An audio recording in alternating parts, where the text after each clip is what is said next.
Good evening. My name is Nicholas Hanley, and today I'm going to talk to you about the function of pulmonary surfactant. The objectives of this presentation are first to define the terms compliance and elastic recoil. Next, we'd like to explain the role of pulmonary surfactant in the alveoli. Then we'll move on to explain the law of Laplace and how it explains the role of surfactant in the alveoli. And finally, we'll discuss newborn respiratory distress syndrome and the role of surfactant in this disorder. So if we start out, we basically have to do some background of what the lungs are, how they work, things. So I'm going to talk about this elastic behavior of the lungs. The lungs, there are two components that contribute to this elastic behavior. And those are the elastin fibers found in the connective tissue within the lungs, and then the alveolar surface tension that exists on the alveoli, which we'll talk more about later in this presentation. Basically, the lungs alternate between an expansion and a recoiling.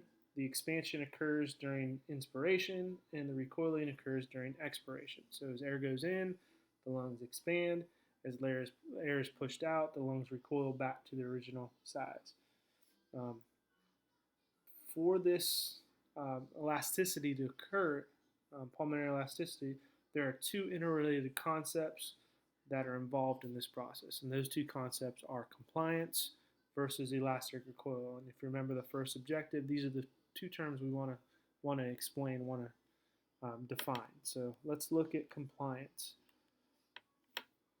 Compliance is the definition for it essentially is how much effort is needed to expand the lungs. So more officially, how much effort is required to stretch or distend the lungs. The example, kind of a connection to make, they kind of talk about how easy or hard it is to inflate a balloon.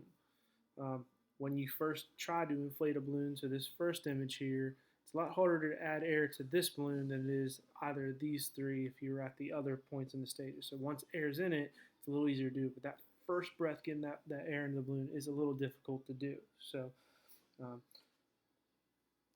overall, with compliance, we're going to measure how much change occurs in the lung volume resulting from given changes in the transmural pressure gradient. I'm going to abbreviate transmural pressure gradient as TPG throughout just to save some time and space on there. So transmural pressure gradient, and that's the force that stretches the lungs out and wants the lungs to fill the thoracic cavity. So what we found is that highly compliant lungs are going to stretch further for a given increase in the pressure difference than less compliant lungs.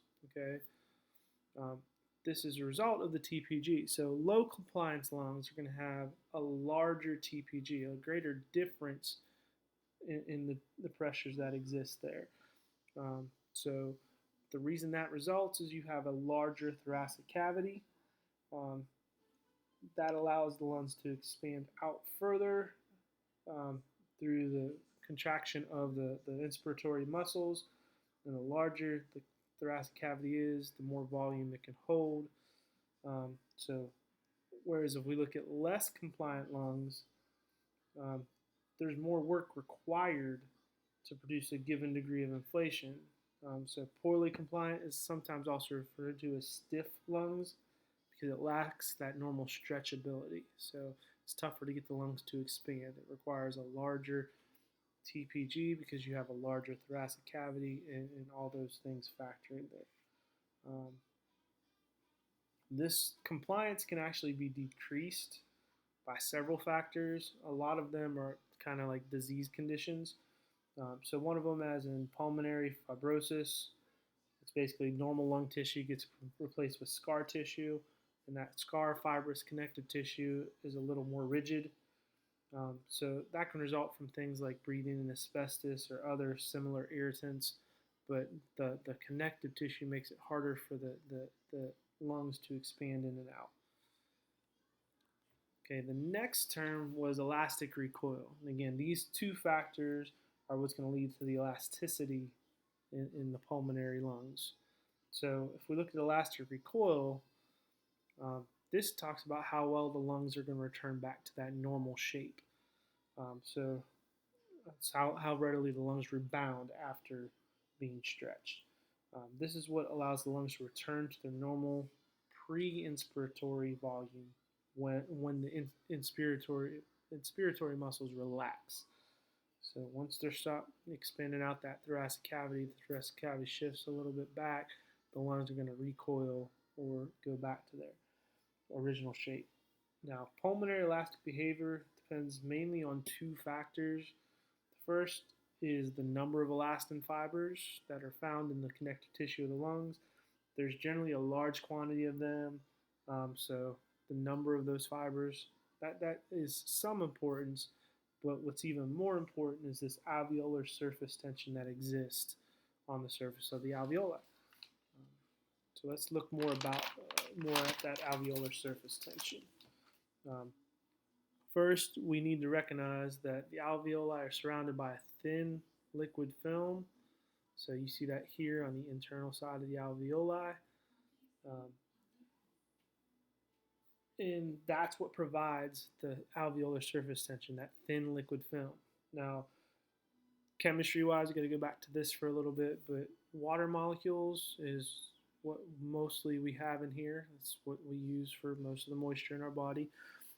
Water molecules like to form hydrogen bonds with each other. So the oxygen of one water molecule will stick to the hydrogen of the next. So water molecules really love to do that hydrogen bonding. That bonding, those hydrogen bonds, is what produces the surface tension that exists on the alveoli surface. So the water molecules here want to stick more to each other than they want to deal with the air that's around them. So this unequal attraction creates a force known as surface tension at the surface of the liquid. So there are two effects with this surface tension. First, the liquid layer is going to resist any force that increases its surface area. Okay, so it's there. It's going to recruit. It doesn't want to spread out. It wants to compact together. So it's going to resist any increase in that surface area. The second effect is that the liquid surface area is actually going to shrink. Those water molecules want to be as tight to each other as they can, so they're going to pull in there. So again, that liquid layer is going to resist any force that measure or increase the surface area. So expansion of the alveoli based off of this alveolar surface tension is going to prevent the alveoli from trying to expand. So the greater alveolar surface tension is, the less compliant the lungs are going to be. As for the liquid surface area shrinking, again, the surface water molecules, because they want to connect to each other as opposed to the air, they're going to try to shrink as small as they can to each other. So this surface tension is going to reduce the size of the alveoli and actually squeeze some of the air out of it. So this alveolar surface tension, along with the rebound or recoiling of the lung tissue, is what's going to provide the elasticity of the lung. So now the main point of this whole presentation was to talk about pulmonary surfactants. So we did a lot of that background stuff so that we could get to this point. Basically what happens here is if only the moisture inside the alveoli there, that thin lining, if it was only composed of water, then the cohesive forces there would actually cause the lung to collapse on itself. So strong, the surface tension would be so great, the lungs would actually collapse down and deflate. We obviously don't want that to happen. So when this happens, though, the inward forces acting on the alveoli are obviously greater than the outward forces. And the little table here from our textbook kind of shows that. So the forces that are going to keep this alveoli open are a transmural pressure gradient that we talked about earlier, and our pulmonary surfactant, which we'll get into here in just a second. The forces that are trying to close or collapse the alveoli are the elasticity of the stressed elastin fibers in the lung connective tissue. So that recoiling effect that has to happen, once they've been stretched, they want to collapse back on them. Kind of like when you stretch a rubber band and let it go, it's going to coil back. And then alveolar surface tension is also going to want to pull this in. So we have these two forces interacting, or two groups of forces interacting. And whether the alveoli expands or contracts depends on which one of these is stronger at that moment in time. So if we look at the next part here, if the lungs, they would be poorly compliant, and it would take exhaustive muscular efforts in order to accomplish the stretching and inflating if it was only the water in there. So think about like that first time you inflate the balloon again, the more you have to blow a little harder that time to get it to expand. So if our alveoli were collapsed each time, we would have to push a lot harder on inhalation in order to get them to expand as we want them to. Now, pulmonary surfactant is going to be our key in combating this issue of the lungs wanting to collapse because of the surface tension, alveolar surface tension. So let's look more at this pulmonary surfactant. Surfactant is actually, they kind of took three terms: surface active agent, combined them, that's how we got surfactant. It's a complex mixture of lipids and proteins that gets secreted by the type 2 alveolar cells in the lungs. So if you look at the little chart here, it gives you an idea of what all the composition of surfactant is. So it's a pretty complicated, or at least a lot of stuff goes into there. It's not just water. But what pulmonary surfactant does, its main role here, that surface tension that would be created by all the water molecules, the surfactant gets in between the water molecules and prevents them from being able to stick as closely together or form as strong or as many hydrogen bonds, which reduces surface tension. So that's a big thing. As a chemistry major, what this made me think of is like when we talked about freezing point depression. You add salt to water to make it freeze at a lower temperature. The salt molecules, the sodium and chlorine ions, actually get between the water molecules and make it harder for them to connect together. So that was something that made me think about this. Surfactant is basically blocking the water molecules there, preventing them from being able to form the strong hydrogen bonds that they want to form. The two important benefits of this, again, it's going to increase our compliance and it's going to prevent alveolar collapse. Those are both good things. We want the lungs to be nice and flexible and be able to move in and out. And we don't want those lungs to collapse each time, so we don't have to exert so much energy to reinflate them. So by doing these two things, we are maintaining the lung stability.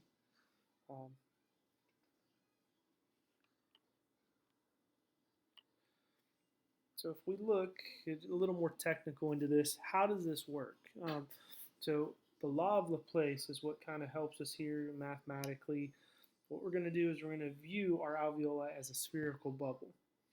And what the law of Laplace says is that the magnitude of the inward directed collapsing pressure is directly proportional to the surface tension and inversely proportional to the radius of the bubble. Okay, so we get this formula here. P equals 2T over R, where P is the inward collapsing pressures, T is the surface tension, and R is the radius of the alveoli. Okay, so since it's an inverse relationship, if we have a smaller radius, it's going to cause a greater tendency collapse. We're going to have more of that inward pressure in there. So because it's an inverse proportion between that pressure and the radius, smaller the alveolus, the smaller its radius, and the greater its tendency to collapse at a particular surface tension. So if we assume all of our alveoli are under the same surface tension in our lungs, a larger alveoli would have less inward collapsing pressure than a smaller. Now, so if we have two alveoli of unequal size but the same surface tension, which we're seeing in this diagram here, so this is without any surfactant or anything, the pressure on this one ends up being greater than the pressure on this one. So we worked out the math here. This one has a pressure of 2 times our surface tension, whereas the larger radius has a pressure of 1 times our surface tension. Okay, so pressure 1 in the smaller one is going to be greater. So what's going to happen here is these are connected through an airway, So since the pressure is greater here, it's going to contract, squeeze it, and collapse, and the air from that is going to flow into our larger one, which is going to expand that out a little bit more. Um, if we look with surfactant, the surfactant actually gets in here and prevents those water molecules from being able to form. So it's going to reduce that surface tension. So instead of being 2 times the surface tension here, this is actually going to be half the surface tension. So we work that out mathematically. 2 times a half is 1. Divided by 1 would be 1. So this is 1 times the surface tension. And this one, a larger one, has surfactant has less of an effect there because we have the same amount of surfactant here, but we have more water, or more space where the water molecules can get in there and form some hydrogen bonds. So surfactant has a greater effect on those smaller alveoli than it does on the larger ones. But overall, what happens here with the surfactant is that the pressures are equal to each other, or very close to each other. So there's no collapsing of this lung and the air going into the larger one. They both maintain their shape and their ability to exchange gas. That's an important thing for us. Um, so to kind of tie all this together, we're going to talk about newborn respiratory distress syndrome. Um, if we looked at this, normally surfactant production begins late in term in the pregnancy. So if carried to term, it's normally not an issue. The lungs of the baby are producing surfactant as needed, and we have that. Occasionally, full term, we do see some problems with this, but where we see most of this newborn respiratory distress system are in premature infants. And basically what happens is if they're born too early, their lungs may not be producing surfactant. So those alveolar type 2 cells may not be mature enough to produce the surfactant. And without that surfactant, that leads to a harder time breathing for the infant because of that increased alveolar surface tension, and that causes the problems we see here. So it could have issues with gas exchange, and if severe enough, could actually cause death of the infant. So it's something we want to monitor. My wife and I had twin boys, identical twin boys, about 3 years ago, and they were born at like 35 weeks, 4 days or so. I remember going into the appointment, and basically the doctor said, my wife, the fluid levels weren't where they needed to be around the 2 children, so they said they were going to induce labor. But they put her in the hospital on a Friday, gave her a surfactant shot Friday, and they gave her another one Saturday, and then on that Sunday, they did the C-section, had the boys. Now, we were lucky, and their lungs were developed, and there was no NICU time needed. But I remember that 48 hours wondering if those shots were going to work. I was going through all this stuff in my head as to what was going to happen, how many NICU days we'd have. It's a little stressful, and I can imagine what that would be like for some people that have gone through that. So um, what they have found, for some reason, we normally see respiratory distress, newborn respiratory distress, occurs more often in male patients than females. Um, And what they did, there were a couple studies done. The one I referred to in this lesson, or in this presentation at the end in my references, um, they basically they looked at sheep embryos or fetuses at different stages, and when they compared the male and the female ones, they didn't notice any difference in the amount or type of surfactant produced between male and female. But they did find that, just architecturally or structurally, males tend to have a little bit larger lungs, and the lung tissue tends to develop a little more slowly. So that could be part of it. Definitely an interesting thing, and I'd like to read more up on the research being done on that, to see and try to figure out why it happens. But for right now, um, what they do typically, if we're having trouble here, is they try to treat the infant with surfactant replacement. So they give them injections of surfactant to try to help their lungs along. Um, Obviously, the oxygen therapy, whether with a ventilator or just a nasal cannula or something along those lines, but try to get as much oxygen into their system as possible. So if we look at the objectives again, I wanted to be able to define the terms compliance and elastic recoil. I wanted to be able to explain the role of pulmonary surfactant in the alveoli. I think we did that with how it interferes with the hydrogen bonding and allows that, it makes it easier to prevents collapse of the lung, making it easier to reinflate each time. We explained the law of Laplace and how it explains the role of surfactant in the alveoli, how it reduces that surface tension and it allows the pressures to be equal in all size alveoli. And then we discussed the newborn respiratory distress syndrome and the role surfactant plays in that order. Um, Here are my references, and I thank you for listening to my presentation.